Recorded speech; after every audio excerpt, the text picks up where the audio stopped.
Praise lord. ದೇವರ ನಾಮಕ್ಕೆ ಸ್ತೋತ್ರವಾಗಲಿ. ಪ್ರೀತಿಯ ದೇವರ ಮಕ್ಕಳೇ, ನಾವು ಈ ದಿನ ದೇವರ ವಾಕ್ಯಗಳನ್ನು ಧ್ಯಾನಿಸಿಕೊಳ್ಳೋಣ. ಹಾಲೆಲೂಯ. ಈ ದಿನದ ವಾಕ್ಯದಲ್ಲಿ ದೇವರು ನಮ್ಮೊಟ್ಟಿಗೆ ಏನು ಮಾತಾಡ್ತಾರೆ, ಹಾಲೆಲೂಯ, ನಮ್ಮ ಆತ್ಮಿಕ ಆಹಾರಕ್ಕೆ ಏನು ಬೇಕು ಎಂಬುದಾಗಿ ನಾವು ಇವತ್ತು ಗ್ರಹಿಸಿಕೊಳ್ಳೋಣ ಪ್ರಿಯರೇ. ಹಾಲೆಲೂಯ. ಅದರ ಪ್ರಕಾರವಾಗಿಯೇ ನಮ್ಮ ಆತ್ಮಿಕ ಜೀವಿತದಲ್ಲಿ ಹಾಲೆಲೂಯ ಆತ್ಮಿಕ ಆಹಾರವನ್ನು ಸೇವಿಸೋಣ. ಹಾಲೆಲೂಯ. ಪೇತ್ರನು 2ನೇ ಅಧ್ಯಾಯ 21ನೇ ವಚನ. ನೀವು ತಾಳ್ಮೆಯಿಂದಿದ್ದರೆ ಅದು ದೇವರ ಮುಂದೆ ಶ್ಲಾಘ್ಯವಾಗಿದೆ. ಅದಕ್ಕಾಗಿಯೇ ನೀವು ಕರೆಯಲ್ಪಟ್ಟಿದ್ದೀರಿ. ಕ್ರಿಸ್ತನು ಸಹ ನಿಮಗೋಸ್ಕರ ಬಾಧೆಯನ್ನು ಅನುಭವಿಸಿ ನೀವು ತನ್ನ ಹೆಜ್ಜೆಯ ಜಾಡಿನಲ್ಲೇ ನಡೆಯಬೇಕೆಂದು ಮಾದರಿಯನ್ನು ತೋರಿಸಿ ಹೋದನು. ಹಾಲೆಲೂಯ. ಸೊ ಪ್ರಿಯ, ನಾವಿಲ್ಲಿ ನೋಡ್ತಿದ್ದೇವೆ, ನೀವು ತಾಳ್ಮೆಯಿಂದ ಇದ್ದರೆ ಅದು ದೇವರ ಮುಂದೆ ನಿಮಗೆ ಹಾಲೆಲೂಯ ಶ್ಲಾಘ್ಯವಾಗಿದೆ ಅಂತೆ. ಸೊ ಪ್ರಿಯರು, ಏನಂತ ಹೇಳಿದ್ರೆ, ನೀವು ಪ್ರತಿಯೊಂದನ್ನು ಕೂಡ ಹೊಂದಿಕೊಳ್ಬೇಕಾದ್ರೆ ನಿನ್ನಲ್ಲಿ ತಾಳ್ಮೆ ಇರಬೇಕು. ಹಾಲೆಲೂಯ. ನಿನ್ನಲ್ಲಿ ತಾಳ್ಮೆ ಇರಬೇಕು. ನೀನು ಅವಸರ ಮಾಡಿಕೊಂಡ್ರೆ ಅವಸರನೇ ಅಪಘಾತಕ್ಕೆ ಮೂಲವಾಗಿಬಿಡ್ತದೆ. ಹಾಲೆಲೂಯ. ತಾಳ್ಮೆಯೇ ಯಶಸ್ಸಿನ ಮೂಲ. ಇದು ನೀನು ಕಂಡುಹಿಡ್ಕೊಳ್ಬೇಕು. ಹಾಲೆಲೂಯ. ಇವೆಲ್ಲ ನೀನು ಗ್ರಹಿಸಿಕೊಳ್ಬೇಕಾದ್ರೆ ದೇವರ ವಾಕ್ಯದಲ್ಲಿ, ದೇವರ ಮಾತಿನಲ್ಲಿ ಹಾಲೆಲೂಯ ದೇವರಿಂದನೇ ಬರ್ತದೆ ಹೊರತು ಬೇರೆ ಎಲ್ಲಿನೂ ಕೂಡ ಸಿಗೋದಿಲ್ಲ ಪ್ರಿಯರೇ. ಹಾಲೆಲೂಯ. ಎಲ್ಲಿನೂ ಕೂಡ ಸಿಗೋದಿಲ್ಲ. ಸೊ ಅದಕ್ಕಾಗಿ ನಾನು ಹೇಳ್ತಾ ಇದ್ದೇನೆ ಪ್ರಿಯರೇ, ನೀನು ಎಷ್ಟು ತಾಳ್ಮೆಯಿಂದ ಇರ್ತೀಯೋ ನೀನು ಅಷ್ಟೊಂದು ಫಲವನ್ನು ಹೊಂದಿಕೊಳ್ಳೋದಕ್ಕೆ ಸಾಧ್ಯ ನಿನ್ನ ಜೀವಿತದಲ್ಲಿ. ಹಾಲೆಲೂಯ. ನನಗೆ ಇನ್ನೂ ಬರ್ತಾ ಇಲ್ಲ ನೀನು ಎಷ್ಟು ಇನ್ನೂ ಬರ್ತಾ ಇಲ್ಲ ಅಂತ ಯೋಚನೆ ಮಾಡ್ತಾ ಇದೆಯೋ, ಆದರೆ ದೇವರಲ್ಲಿ ಯೋಚನೆ ಮಾಡ್ತಾ ಇದ್ದಾನೆ ನಿನಗೆ ಅದಕ್ಕಿಂತ ಅಧಿಕವಾದದ್ದು ಕೊಡಬೇಕು ಅಂತ ಹೇಳಿ. ಹಾಲೆಲೂಯ. ಅದನ್ನು ನೀನು ಹೊಂದಿಕೊಳ್ಬೇಕಾದ್ರೆ ನಿನಗೆ ತಾಳ್ಮೆ ಬೇಕು. ಈ ತಾಳ್ಮೆ ಎನ್ನುವುದು ಎಷ್ಟೊಂದು ಮುಖ್ಯ. ಹಾಲೆಲೂಯ. ದೇವರನ್ನು ಅರಿತುಕೊಂಡು ತಾಳ್ಮೆಯಿಂದ ಇರುವವನೇ ಧನ್ಯನು. ಹಾಲೆಲೂಯ. ದೇವರು ಹೇಳ್ತಾ ಇದ್ದಾನೆ, ಹಾಗೇನೂ ಸಹ ನೀನು ಕೂಡ ದೇವರನ್ನು ಗ್ರಹಿಸಿಕೊಂಡು ದೇವರ ಮಾರ್ಗದಲ್ಲಿ ಹೋಗುವಾಗ, ದೇವರ ಜಾಡಿನಲ್ಲಿ ಹೋಗುವಾಗ ಹಾಲೆಲೂಯ ದೇವರನ್ನು ಇನ್ನೂ ಹೆಚ್ಚಾಗಿ ಯಾವ ದಾರಿಗೆ ಹೋಗ್ಬೇಕಂತ ತೋರಿಸಿಕೊಡ್ತಾನೆ ಪ್ರಿಯರೇ. ನೀನು ಒಂದು ವೇಳೆ ಹೋಗಲಿಲ್ಲ ಅಂತ ಹೇಳಿದ್ರೆ ಹಾಲೆಲೂಯ ದೇವರು ನಿನಗೆ ತಿಳಿಸಿಕೊಡ್ತಾನೆ ವಾಕ್ಯದ ಮುಖಾಂತರ, ಸೇವಕರ ಮುಖಾಂತರ. ಹಾಲೆಲೂಯ. ಪ್ರತಿಯೊಂದರಲ್ಲೂ ಕೂಡ ದೇವರನಿಗೆ ತಿಳಿಸಿಕೊಡ್ತಾನೆ. ದೇವಜನಗಳ ಮುಖಾಂತರನೂ ಕೂಡ ತಿಳಿಸಿಕೊಡ್ತಾನೆ. ಹಾಲೆಲೂಯ. ಅದನ್ನು ನೀನು ಗ್ರಹಿಸಿಕೊಳ್ಬೇಕು. ಸೊ ನಾನು ಇಲ್ಲಿ ಒಂದು ಶಾರ್ಟ್ ಆ್ಯಂಡ್ ಸ್ವೀಟಾಗಿ ಹೇಳ್ತಾನೆ ಪ್ರಿಯರೇ. ಇಲ್ಲಿ ಒಬ್ಬ ಯವ್ವನಸ್ಥನಿದ್ದಾನೆ. ಹಾಲೆಲೂಯ. ದೇವರನ್ನು ನಂಬ್ಕೊಂಡಿದ್ದಾನೆ. ಬಟ್ ಆದರೆ ಆತನಿಗೆ ಎಜುಕೇಷನಲ್ಲಿ ತುಂಬ ಇಂಟ್ರೆಸ್ಟ್, ಆಸಕ್ತಿ. ನಾನು ಎಜುಕೇಷನಲ್ಲಿ ಮುಂದೆ ಬಂದು ಹಾಲೆಲೂಯ ಒಂದು ಜಾಬ್ ತೊಗೊಂಡು ಟೀಚಿಂಗ್ ಮಾಡಬೇಕು. ಹಾಲೆಲೂಯ. ಟೀಚರ್ ಆಗಬೇಕು, ಲೆಕ್ಚರ್ ಆಗಬೇಕು ಅನ್ನೋದೇ ಅದನ್ನು ಗೋಲ್ ಇರ್ತದೆ. ಸೊ ಅದಕ್ಕೋಸ್ಕರ ದೇವ್ರ ಹತ್ರ ಪ್ರಾರ್ಥನೆ ಮಾಡ್ತಾನೆ ಇರ್ತಾನೆ. ಹಾಲೆಲೂಯ. ದೇವ್ರ ಹತ್ರ ಪ್ರಾರ್ಥನೆ ಮಾಡ್ತಾನೆ ಇರ್ತಾನೆ. ಎಷ್ಟೆಲ್ಲ ಪ್ರಾರ್ಥನೆ ಚೆನ್ನಾಗಿಯೇ ಮಾಡ್ತಾನೆ. ಉಪವಾಸ ಪ್ರಾರ್ಥನೆಯೂ ಮಾಡ್ತಾನೆ. ಪ್ರತಿಯೊಂದು ಪ್ರಾರ್ಥನೆ ಕೂಡ ದೇವರಿಗೆ ಮೀಸಲಾಗಿಬಿಟ್ಟು ದೇವರನ್ನು ಘನಪಡಿಸುತ್ತಾ ಪ್ರಾರ್ಥನೆ ಮಾಡ್ತಾ ಇರ್ತಾನೆ. ಆದರೆ ಎಜುಕೇಷನಲ್ಲಿ ಮುಂದೆ ಬರೋದಿಲ್ಲ. ಹಾಲೆಲೂಯ. ಬರೀ ಫೇಲ್ ಆಗ್ತಾ ಇರ್ತಾನೆ. ಎಕ್ಸಾಮು ಬರೀ ಫೇಲ್ ಆಗ್ತಾ ಇರ್ತಾನೆ. ಆಗ ದೇವರನ್ನು ದೂಷಿಸ್ತಾನೆ. ದೇವ, ನಿನಗೆ ಎಷ್ಟೆಲ್ಲ ಪ್ರಾರ್ಥನೆ ಮಾಡ್ತಿದ್ದೀನಿ. ಹಾಲೆಲೂಯ. ನಿನ್ನನ್ನು ಇಷ್ಟೆಲ್ಲ ನಾನು ಎಷ್ಟೊಂದು ಗೌರವದಿಂದ ಪ್ರತಿಯೊಬ್ಬರು ಕೂಡ ನಿನ್ನ ಸುವಾರ್ತೆ ನಾನು ಸಾರ್ತಾ ಇದ್ದೀನಿ. ಆದರೂ ಎಜುಕೇಷನಲ್ಲಿ ನನಗೆ ಮುಂದೆ ಇಲ್ಲ. ಎಜುಕೇಷನಲ್ಲಿಗೆ ಹಾಲೆಲೂಯ ಯಶಸ್ವಿ ಇಲ್ಲ. ಎಜುಕೇಷನಲ್ಲಿ ಸಕ್ಸಸ್ಫುಲಿ ಆಗ್ತಾ ಇಲ್ಲ. ನಾನು ಶಿಕ್ಷಣವನ್ನು ಕಲಿತುಕೊಂಡು ಇನ್ನೊಬ್ಬರು ಕೂಡ ನಾನು ಕಲಿಸುವಂಥ ರೀತಿಯಾಗಿ ಹಾಲೆಲೂಯ ನಾನು ಲೆಕ್ಚರ್ ಪೋಸ್ಟ್ ತೊಗೊಳ್ಬೇಕನ್ನೋದೇ, ನನ್ನ ಜಾಬ್ ತೊಗೊಂಡು ನನ್ನ ಕಾಲ ಮೇಲೆ ನಿಂತುಕೊಳ್ಬೇಕನ್ನೋದೇ ನನ್ನ ಗುರಿ. ಆದರೆ ನೀನು ಪ್ರತಿಯೊಂದರಲ್ಲೂ ಕೂಡ ಬರೀ ನನಗೆ ಫೇಲ್ ಮಾಡಿಸ್ತಾ ಇದ್ದೀ. ಹಾಲೆಲೂಯ.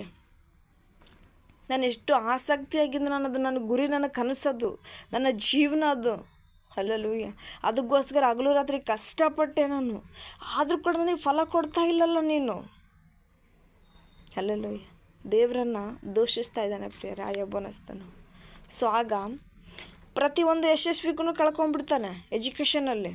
ಹಲ್ಲೆಲೂಯಾ. ಎಜುಕೇಷನಿಂದ ಇಂಟ್ರೆಸ್ಟ್ ಹೋಗ್ಬಿಡ್ತದೆ, ನಿರೀಕ್ಷೆನೇ ಕಳ್ಕೊಂಡ್ಬಿಡ್ತಾನೆ. ಹಲ್ಲೆಲೂಯಾ. ದೇವರಿಂದನೂ ಕೂಡ ದೂರ ಆಗಿಬಿಡ್ತಾನೆ. ಆಗ ಆತನ ಜೀವಿತದಲ್ಲಿ ಇನ್ನೂ ಹಲವಾರು ಶೋಧನೆಗಳು ಬರೋಕ್ಕೆ ಸ್ಟಾರ್ಟ್ ಆಗ್ತವೆ. ಸೊ ಆಗ ದೇವರು ಒಂದು ವಾಗ್ದಾನ ಮುಖಾಂತರವಾಗಿ ಹಲ್ಲೆಲೂಯಾ ಒಬ್ಬ ಸೇವಕರಿಂದ ಆತನಿಗೆ ತಿಳಿಸಿಕೊಡ್ತಾನೆ. ಹಲ್ಲೆಲೂಯಾ. ನಿನಗೆ ದೇವರು ಇದು ಕೊಡಲಿಲ್ಲ ಅಂತ ಹೇಳಿದ್ರೆ ಇನ್ನೊಂದು ಕೊಡೋದಕ್ಕೆ, ಹಲ್ಲೆಲೂಯಾ, ಅದಕ್ಕಿಂತ ನೀನು ಉತ್ತಮವಾದ ತೆಗೆದುಕೊಳ್ಳುವುದಕ್ಕೆ ದೇವರನ್ನು ರೆಡಿ ಮಾಡ್ತಾ ಇದ್ದಾನೇನು. ಹಲ್ಲೆಲೂಯಾ. ಅದಕ್ಕೋಸ್ಕರ ನೀನು ತಯಾರು ಮಾಡ್ತಾ ಇದ್ದಾನೇನು. ಸೊ ಅದನ್ನು ನೀನು ಗ್ರಹಿಸಿಕೊಳ್ತಾ ಇಲ್ವಲ್ಲ. ಅದನ್ನು ಗ್ರಹಿಸಿಕೊಂಡು ಮುಂದೆ ಹೋಗು, ನಿನಗೆ ಒಳ್ಳೆಯ ಭವಿಷ್ಯ ಇದೆ ಅಂತ ಸೇವಕರ ಮುಖಾಂತರ ತಿಳಿಸಿಕೊಂಡಾಗ ಆಗ ಆತನಿಗೆ ಒಂದು ಯೋಚನೆ ಬರ್ತದೆ, ಹೌದು ನೋಡೋಣ, ಅದಂತೂ ನನಗೆ ಸಕ್ಸಸ್ಫುಲಿ ಆಗಲೇ ಇಲ್ಲ, ಬಟ್ ಇದರಲ್ಲಾದರೂ ನಾನು ಸಕ್ಸಸ್ ತೊಗೋತೀನೋ ಇಲ್ವಾ ಅಂತ ಹೇಳ್ಬಿಟ್ಟು ಆತನು ವಾಕ್ಯ ಓದೋಕ್ಕೆ ಸ್ಟಾರ್ಟ್ ಮಾಡ್ತಾನೆ. ಇನ್ನೂ ಹೆಚ್ಚಾಗಿ ವಾಕ್ಯ ಓದ್ತಾನೆ. ಹಲ್ಲೆಲೂಯಾ. ಇನ್ನೂ ಹೆಚ್ಚಾಗಿ ಪ್ರಾರ್ಥನೆ ಮಾಡೋಕ್ಕೆ ಸ್ಟಾರ್ಟ್ ಮಾಡ್ತಾನೆ. ಆಗ ಇನ್ನೊಬ್ಬರು ಕೂಡ ತಿಳಿಸಿಕೊಡ್ತಿರ್ತಾನೆ. ಹಲ್ಲೆಲೂಯಾ.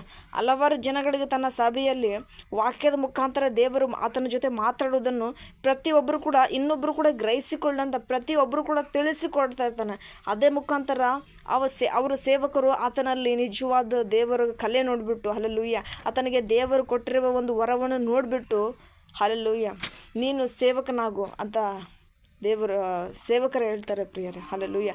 ಆತನು ಕೂಡ ಆಸಕ್ತಿ ಆಗ್ತದೆ. ಆಗ ದೇವರ ಸೇವೆಯನ್ನು ಮಾಡೋದಕ್ಕೆ ಆತನು ನಿಂದಿರ್ತಾನೆ. ಹಲ್ಲೆಲೂಯಾ. ಆತನು ಅಂದ್ಕೊಂಡಿದ್ದ ನಾನು ಟೀಚ್ ಮಾಡಬೇಕು ಅಂತ. ಹಲ್ಲೆಲೂಯಾ. ಆತನು ಅಂದ್ಕೊಂಡಿದ್ದ ನಾನು ಲೆಕ್ಚರಾಗಿ ಪ್ರತಿಯೊಬ್ಬ ಮಕ್ಕಳಿಗೂ ನಾನು ಟೀಚ್ ಮಾಡಬೇಕು ಅಂತ. ಆದರೆ ಹಲ್ಲೆಲೂಯಾ, ಆ ಲೋಕದ ಆಸೆಗಿಂತ, ಹಲ್ಲೆಲೂಯಾ, ಆ ನಶಿಸಿ ಹೋಗೋ ಆಸೆಗಿಂತ, ಹಲ್ಲೆಲೂಯಾ, ಯಾವತ್ತಿಗೂ ಕೂಡ ಶಾಶ್ವತವಾಗಿ ಇರುವ ವಾಕ್ಯಗಳನ್ನು ನೀನು ಪ್ರತಿಯೊಬ್ಬ ಜನಗಳಿಗೂ ಕೂಡ, ಹಲ್ಲೆಲೂಯಾ, ನೀನು ಸಾರಬೇಕು, ನೀನು ಟೀಚ್ ಮಾಡಬೇಕು ಅಂತ ಹೇಳ್ಬಿಟ್ಟು ಆತನನ್ನು ಬದಲು ಮಾಡ್ತಾ ಇದ್ದಾರೆ ಪ್ರಿಯರೇ. ಹಲ್ಲೆಲೂಯಾ. ಆತನನ್ನು ಬದಲು ಮಾಡ್ತಾ ಇದ್ದಾರೆ. ಆಗ ಹೆಚ್ಚಾಗಿ ಬೆಳಿತಾನೆ. ಪ್ರತಿಯೊಬ್ಬರಿಗೂ ಕೂಡ ಸುವಾರ್ತೆ ಸಾರ್ತಾ ಇರ್ತಾನೆ. ಸೇವಕನಾಗಿ ಬದಲಾಗ್ತಾನೆ. ಒಂದು ದಿನ ಆತನಿಗೆ ತುಂಬಾ ಕಣ್ಣೀರು ಬರ್ತದೆ. ಹಲ್ಲೆಲೂಯಾ. ಯಾಕೆಂದರೆ ಒಂದು ಉತ್ತಮ ಸ್ಥಾನಕ್ಕೆ ಹೋಗಿರ್ತಾರೆ ಆ ಜನಗಳೆಲ್ಲರೂ ಕೂಡ. ಹಲ್ಲೆಲೂಯಾ. ಆತನನ್ನು ಫಸ್ಟಿಗೆ ನೋಡಿ ಹೇಳ್ತಾ ಇರ್ತಾರೆ, ಎಜುಕೇಷನ್ ಅಂತ ಅಷ್ಟೊಂದು ಆಸಕ್ತಿಯಿಂದ ಇದು ಮಾಡಿಕೊಂಡೆ. ಹಲ್ಲೆಲೂಯಾ. ಆದರೂ ಕೂಡ ನೀನು ಏನೂ ಕೂಡ ಯಶಸ್ವಿ ತಗೊಳ್ಳಿಲ್ಲ, ಬರೀ ಫೇಲಾಗಿ ಕೂತ್ಕೊಂಡ್ಬಿಟ್ಟೆ, ನೀನು ಯಾವುದಕ್ಕೂ ಕೆಲ್ಸಕ್ಕೆ ಬರೋದಿಲ್ಲ ಅಂತ ಹೇಳ್ದರೆಲ್ಲರೂ ಕೂಡ.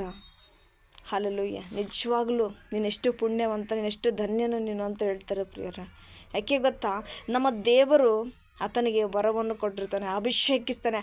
ಆ ವರದಿಂದ ಪ್ರಕಾರವಾಗಿ ಆತನು, ಹಲ್ಲೆಲೂಯಾ, ದೇವರನ್ನು ಗ್ರಹಿಸಿಕೊಳ್ತಾನೆ. ಹಲ್ಲೆಲೂಯಾ. ದೇವರನ್ನು ಗ್ರಹಿಸಿಕೊಂಡು ಹೆಚ್ಚಾಗಿ ದೇವರಲ್ಲಿ ಪ್ರಯಾಸ ಪಡ್ತಾ ಇರ್ತಾನೆ. ದೇವರಿಗೋಸ್ಕರ ತವಕ ಪಡ್ತಾ ಇರ್ತಾನೆ. ದೇವರ ರಾಜ್ಯ ಕಟ್ಟೋದಕ್ಕೋಸ್ಕರ ಎಷ್ಟೋ ಚಡಪಡಿಸ್ತಾ ಇರ್ತಾನೆ. ಹಲ್ಲೆಲೂಯಾ.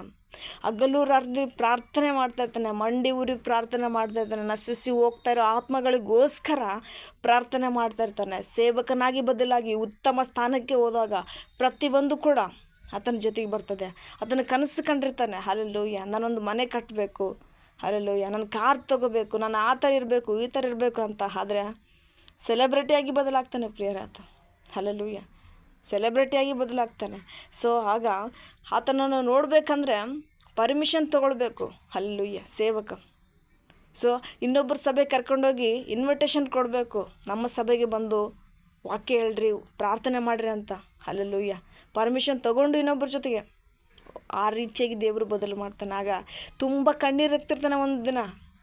ಯಾಕೆ ಗೊತ್ತಾ, ನಾನು ಸುಮ್ಮನೆ ದೇವರನ್ನು ದೂಷಿಸ್ಬಿಟ್ನಲ್ಲಪ್ಪ. ಹಲ್ಲೆಲೂಯಾ. ಸುಮ್ಮನೆ ದೇವರನ್ನು ದೂಷಿಸ್ಬಿಟ್ಟೆ, ದೇವರಿಂದ ದೂರ ಆಗಿಬಿಟ್ಟೆ. ಯಾಕೆಂದ್ರೆ ನಾನು ಎಷ್ಟೋ ಕನಸಿಟ್ಕೊಂಡಿದ್ದೆ, ನಾನು ಎಜುಕೇಷನಲ್ಲಿ ಚೆನ್ನಾಗಿ ಇದು ಮಾಡಬೇಕು, ಟೀಚ್ ಮಾಡಬೇಕು, ಹಲ್ಲೆಲೂಯಾ, ಉತ್ತಮ ಸ್ಥಾನಕ್ಕೆ ನಾನು ಹೋಗಬೇಕು ಅಂತ. ನನ್ನಲ್ಲಿರೋ ಕಲೆನ ಎಲ್ರಿಗೂ ತಿಳಿಸ್ಕೊಡ್ಬೇಕಂತ ನನಗೆ ಆಸೆ ಇತ್ತು. ಆದರೆ ಹಲ್ಲೆಲೂಯಾ, ಇಂಥ ಒಂದು ದೊಡ್ಡ ಸ್ಥಾನಕ್ಕೆ ದೇವರನ್ನು ಇರಿಸ್ತಾನೆ ಅಂತ ಈ ರೀತಿಯಾಗಿ ದೇವರ ಆಲೋಚನೆ ಇದೆ ಅಂತ ನಾನು ಗ್ರಹಿಸಿಕೊಳ್ಳಲಿಲ್ಲ ಮೊದಲು ಅಂತೇಳ್ಬಿಟ್ಟು, ದೇವರೇ ನನ್ನ ಕ್ಷಮಿಸ್ಬಿಡು, ಹಲ್ಲೆಲೂಯಾ, ನನ್ನ ಕ್ಷಮಿಸ್ಬಿಡು ಅಂತ ಪ್ರಾರ್ಥನೆ ಮಾಡ್ಕೊಳ್ತಾ ಇರ್ತಾನೆ ಪ್ರಿಯರೇ. ಹಲ್ಲೆಲೂಯಾ. ಗಾಯಪಟ್ಟು ನಿಂತಾಗ ಕಣ್ಣೀರಲ್ಲಿ ಇರುವಾಗ ನನ್ನನ್ನು ಹುಡುಕಿ ಬಂದೆ, ಬೇಟೆಗಾರನ ಬಲೆಯಿಂದಲೂ ಮರಣಕರ ವ್ಯಾಧಿಯಿಂದಲೂ ನನ್ನ ತಪ್ಪಿಸಿದವರು ನೀವೇ యేసయ్య, ನನ್ನ ಕಾಪಾಡಿದವರು ನೀವೇ యేసయ్ಯ. ನಿನ್ನ ರಕ್ತ ಕೋಟೆಯಲ್ಲಿ ನನ್ನ ಮರೆ ಮಾಡಿದೆ ದೇವ ಕಾಪಾಡಿದೆ, ನಿನ್ನ ಶಿಲುಬೆಯ ನೆರಳಲ್ಲೇ ಮರೆ ಮಾಡಿದೆ ದೇವ ಕಾಪಾಡಿದೆ. ಸ್ತೋತ್ರ ಸ್ತೋತ್ರ యేసయ్య, ಸ್ತೋತ್ರ యేసయ్య. ಹಲ್ಲೆಲೂಯಾ. ನನ್ನ ಸಂತೋಷಕ್ಕೆ ಕಾರಣ ನೀವೇ యేసయ్య, ನನ್ನ ಆಧಾರ ನೀವೇ, ನನ್ನ ಸಮೃದ್ಧಿಗೆ ಕಾರಣ ನೀವೇ యేసయ్య, ನನ್ನ ಐಶ್ವರ್ಯ ನೀವೇ. ನಿನ್ನ ರಕ್ತ ಕೋಟೆಯಲ್ಲಿ ನನ್ನ ಮರೆ ಮಾಡಿದೆ ದೇವ ಕಾಪಾಡಿದೆ, ನಿನ್ನ ಶಿಲುಬೆಯ ನೆರಳಲ್ಲೇ ಮರೆ ಮಾಡಿದೆ ದೇವ ಕಾಪಾಡಿದೆ. ಸ್ತೋತ್ರ యేసయ్య, ಸ್ತೋತ್ರ యేసయ్య. ಹಲ್ಲೆಲೂಯಾ. ಸೊ ಪ್ರಿಯರೇ, ನಿನ್ನ ಜೀವಿತದಲ್ಲೂ ಕೂಡ ಬ್ರದರ್ ಆ್ಯಂಡ್ ಸಿಸ್ಟರ್, ಹಲ್ಲೆಲೂಯಾ, ನಿನ್ನ ಜೀವಿತದಲ್ಲೂ ಕೂಡ ಸಹೋದರ ಸಹೋದರಿಯರೇ, ದೇವರು ಹೇಳ್ತಾ ಇದ್ದಾನೆ. ನೀನು ಅಂದ್ಕೊಳ್ತಾ ಇರ್ಬೋದು ನನಗೆ ಅದು ಸಿಗ್ತಾ ಇಲ್ಲ, ನಾನು ಆ ರೀತಿ ಕನಸು ಕಟ್ಟಿದ್ದೆ, ಈ ರೀತಿ ಕನಸು ಕಟ್ಟಿದ್ದೆ ಅಂತ. ಆದರೆ ದೇವರ ಆಲೋಚನೆಯೇ ಬೇರೆ ಇದೆ ಪ್ರಿಯರೇ. ಹಲ್ಲೆಲೂಯಾ. ನಿನಗೆ ಉತ್ತಮವಾದದ್ದು ದೊರಕಿದಾಗ ನಿಜವಾಗಲೂ ದೇವರನ್ನು ಸುಮ್ಮನೆ ನಾನು ದೂಷಿಸಿಬಿಟ್ಟೆ ಅಂತ ನೀನು ಯೋಚನೆ ಮಾಡ್ತೀಯ. ದೇವರಿನ ಜೊತೆ ಮಾತಾಡ್ತಾ ಇದ್ದಾನೆ. ಅದಕ್ಕೆ ದೇವರಿಗೆ ಆಲೋಚನೆ ಇದೆ ನಿನ್ನ ಬಗ್ಗೆ, ನಿನ್ನ ಜೀವಿತದ ಬಗ್ಗೆ. ಹಲ್ಲೆಲೂಯಾ. ನಿಜವಾಗ್ಲೂ ದೇವರ ಗ್ರಹಿಸಿಕೊಂಡಿದ್ದಾನೆ ನಿನ್ನ ಕಷ್ಟ ಏನಂತ, ನಿಜವಾಗ್ಲೂ ದೇವರಿಗೆ ತಿಳಿದಿದೆ ನಿನ್ನ ಬಾಧೆ ಏನು ಅಂತ. ಹಲ್ಲೆಲೂಯಾ. ಒಂದಲ್ಲ ಒಂದು ದಿನ ನಿಜವಾಗ್ಲೂ ನನ್ನ ಕಟ್ಟುತ್ತಾನೆ ಪ್ರಿಯರೇ. ಹಲ್ಲೆಲೂಯಾ. ಯಾರು ಕೂಡ ನಿನ್ನ ಬೀಳಿಸಲು ಸಾಧ್ಯವಿಲ್ಲ, ಯಾರು ಕೂಡ ಮನುಷ್ಯರಿಂದ ಕೆಡವಲು ಕೂಡ ಸಾಧ್ಯವಿಲ್ಲ. ಆ ರೀತಿಯಾಗಿ ನನ್ನ ಆತನು ಬೆಳೆಸ್ತಾರೆ ಪ್ರಿಯರೇ, ಆ ರೀತಿಯಾಗಿ ನಿನ್ನನ್ನು ಕಟ್ಟುತ್ತಾನೆ ಪ್ರಿಯರೇ, ಆ ರೀತಿಯಾಗಿ ಉನ್ನತ ಸ್ಥಾನಕ್ಕೆ ಏರಿಸ್ತಾನೆ ಪ್ರಿಯರೇ ನಿಮ್ಮನ್ನು. Hallelujah. Thank you Lord the Jesus. ಆ ರೀತಿಯಾಗಿ ನಿಮ್ಮನ್ನು ಬೆಳೆಸಬೇಕಾದ್ರೆ ಹಲ್ಲೆಲೂಯಾ ಆತನ ಜಾಡಿಯಲ್ಲೇ ಹೋಗಬೇಕು. ಹಲ್ಲೆಲೂಯಾ. ಆತನು ಕೊಟ್ಟ ದಾರಿಯಲ್ಲೇ ನಾವು ಹೋಗ್ತಾ ಇರಬೇಕು. ಆತನನ್ನು ಮಾದರಿ ಮಾಡಿಕೊಂಡು ಹಲ್ಲೆಲೂಯಾ ಆತನು ಮಾಡುವ ರೀತಿಯಾಗಿ ನಾವು ಮಾಡಬೇಕು. ಹಲ್ಲೆಲೂಯಾ. ಆತನು ನಡೆದ ರೀತಿಯಾಗಿ ನಾವು ಕೂಡ ನಡ್ಕೊಂಡು ಹೋಗಬೇಕು. ಹಲ್ಲೆಲೂಯಾ. ಪ್ರತಿಯೊಂದು ಕೂಡ ನಮ್ಮ ಯೇಸುವಿನ ಪ್ರಕಾರವಾಗಿ ನಾವು ಜೀವಿಸುವಾಗ ನಮ್ಮ ಜೀವಿತದಲ್ಲಿ ಅನೇಕ ಕಾರ್ಯಗಳು ಪ್ರಿಯರ ನಡೀತದೆ. ಹಲ್ಲೆಲೂಯಾ. ನೀನು ಯೋಚನೆ ಮಾಡ್ತಾ ಇರ್ಬೋದು, ಇವತ್ತು ನನ್ನ ಜೀವಿತದಲ್ಲಿ ಏನು ನಡೀತಾ ಇಲ್ಲ, ಎಷ್ಟು ತಾಳ್ಮೆಯಿಂದ ಇರಬೇಕಂತ. ನಿನ್ನ ತಾಳ್ಮೆಯಿಂದ ನಿಜವಾಗ್ಲೂ ಯಶಸ್ಸು ಇದೆ ಪ್ರಿಯರೇ. ಹಲ್ಲೆಲೂಯಾ. ನಾನು ಆಗಲೇ ಹೇಳಿದೆ, ತಾಳ್ಮೆಗೆ ಯಶಸ್ಸಿಗೆ ಮೂಲ. ಹಲ್ಲೆಲೂಯಾ. ಅವಸರವೇ ಅಪಘಾತಕ್ಕೆ ಮೂಲ. ಹಲ್ಲೆಲೂಯಾ. ಅವಸರಪಟ್ಟು ಅಪಘಾತ ಮಾಡಿಕೊಳ್ತೀಯಾ ಅಥವಾ ತಾಳ್ಮೆಯಿಂದ ಇದು ಯಶಸ್ಸಿನ ಮೂಲ ಹುಡ್ಕೊಳ್ತೀಯಾ? ನಿನಗೆ ಚಾಯ್ಸ್ ಬಿಡ್ತಾರೆ ದೇವರು. ಹಲ್ಲೆಲೂಯಾ. ಎರಡು ನಿನ್ನ ಕೈಯಲ್ಲೇ ಇದೆ, ನಿನಗೇನೆ ಕೊಟ್ಟಿದ್ದಾರೆ, ನೀನು ಅದನ್ನು ಚಾಯ್ಸ್ ಮಾಡ್ಕೊ. ಹಲ್ಲೆಲೂಯಾ. ನೀನು ತಾಳ್ಮೆಯನ್ನು ಚಾಯ್ಸ್ ಮಾಡಿಕೊಂಡಾಗ ನಿನ್ನ ತಾಳ್ಮೆಯ ಯಶಸ್ಸಿನ ಮೂಲ ಸಿಗ್ತದೆ. ಆ ಮೂಲ ನಿನಗೆ ಸಿಗಬೇಕು ಅಂದರೆ, ಆ ಯಶಸ್ಸು ನಿನಗೆ ಸಿಗಬೇಕು ಅಂದರೆ ನಮ್ಮ ದೇವರು ತಂದೆಯಾದ ಕರ್ತನು ಹೋಗಿರುವ ಜಾಡಿಯಲ್ಲೇ ಆತನನ್ನು ಮಾದರಿ ಮಾಡಿಕೊಂಡು ನಾವು ಪ್ರತಿಯೊಬ್ಬರು ಕೂಡ ಹೋದಾಗ ನಿಜವಾಗಲೂ ನೀನು ಯಶಸ್ವಿ ತಗೊಳ್ತೀಯ. ಹಲ್ಲೆಲೂಯಾ. ಒಂದಲ್ಲ ಒಂದು ದಿನ ಯಶಸ್ವಿ ತಗೊಳ್ತೀಯ. ಯೇಸುವಿನ ನಾಮದಲ್ಲಿ, ಯೇಸುವಿನ ರಕ್ತದ ಮುಖಾಂತರನೇ ಜಯಿಸ್ತೀಯ. ಹಲ್ಲೆಲೂಯಾ. ನಿನಗೆ ಯಾವುದು ನಾಮವೂ ಇಲ್ಲ, ಬೇರೆ ಯಾವ ನಾಮದಿಂದನೂ ಕೂಡ ನೀನು ಜಯಿಸಲು ಸಾಧ್ಯವಿಲ್ಲ. ಆದರೆ ಯೇಸು ಅನ್ನೋ ಹೆಸರಿನಲ್ಲಿ ನೀನು ಪ್ರತಿಯೊಂದನ್ನು ಕೂಡ ಜಯಿಸಿಕೊಳ್ತೀಯ ಪ್ರಿಯರೇ. ಹಲ್ಲೆಲೂಯಾ. ಆ ಯೇಸು ಕರ್ತನು ನಮ್ಮನ್ನು ಹಲ್ಲೆಲೂಯಾ ಅಧಿಕವಾದ ಸ್ಥಾನದಲ್ಲಿ ಇಡ್ತಾನೆ. ನೀನು ಆತನನ್ನು ಗ್ರಹಿಸಿಕೊಂಡು ಆತನ ಮಾರ್ಗದಲ್ಲಿ ಹೋಗಬೇಕು. ಹಲ್ಲೆಲೂಯಾ. ತಾಳ್ಮೆಯಿಂದ ಇರಬೇಕು, ಆಸಕ್ತಿಯಾಗಿರಬೇಕು, ನಿರೀಕ್ಷಣೆ ಇರಬೇಕು, ನಿರೀಕ್ಷಿಸಿಕೊಂಡಿರಬೇಕು. ಹಲ್ಲೆಲೂಯಾ. ಆತನನ್ನೇ ಆಧಾರ ಮಾಡಿಕೊಂಡಿರಬೇಕು. ಹಲ್ಲೆಲೂಯಾ. ಆಶ್ರಯವೇ ನನ್ನ ಆಧಾರವೇ, ನಿಮಗೆ ನನ್ನ ಆರಾಧನೆ, ನನ್ನೇಸುವೆ ನಿಮಗೆ ನನ್ನ ಆರಾಧನೆ. ಹಲ್ಲೆಲೂಯಾ. ಆತನ ಕೃಪೆ ನನಗೆ ಶಾಶ್ವತವಾಗಿರ್ತದೆ, ಆತನ ಪ್ರೀತಿ ನನಗೆ ಶಾಶ್ವತವಾಗಿರ್ತದೆ.